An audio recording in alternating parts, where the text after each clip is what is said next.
দেখিয়েছিলাম যে অনেক জঙ্গল, এই জঙ্গলের মানে হলো অনেকগুলো সুবিধা কিন্তু একটা বড় সমস্যা সেইটার আমি প্রশ্ন করেছিলাম।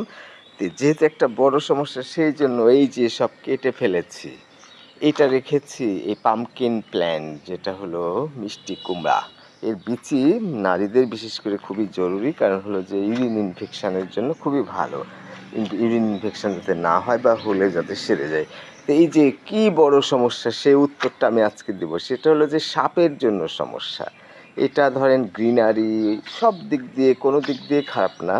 ভিডিও করা, বসা আমি বলেছি কিন্তু একটা জিনিস আমি বলিনি সেটা হলো যে একটাই অসুবিধা সেটা হলো সাপ আসতে পারে। সাপের একটা আশ্রয়ের সুযোগ আছে। এটা একটা সমস্যা। তো এই যে কি মজার বড় হয়েছে, এত দ্রুত বড় হচ্ছে এটা তো আসলে খুব জরুরি না কিন্তু আমার গবেষণা মজা করার জন্য এই দেখেন একটা ছিল তারপরে ২টা শাখা হলো তারপরে ৩টা শাখা হলো এই যে জঙ্গলগুলো সব চটিপটি গোল করে দিয়েছে আরও কিছু পরিষ্কার আছে আরও আর একদিন লাগবে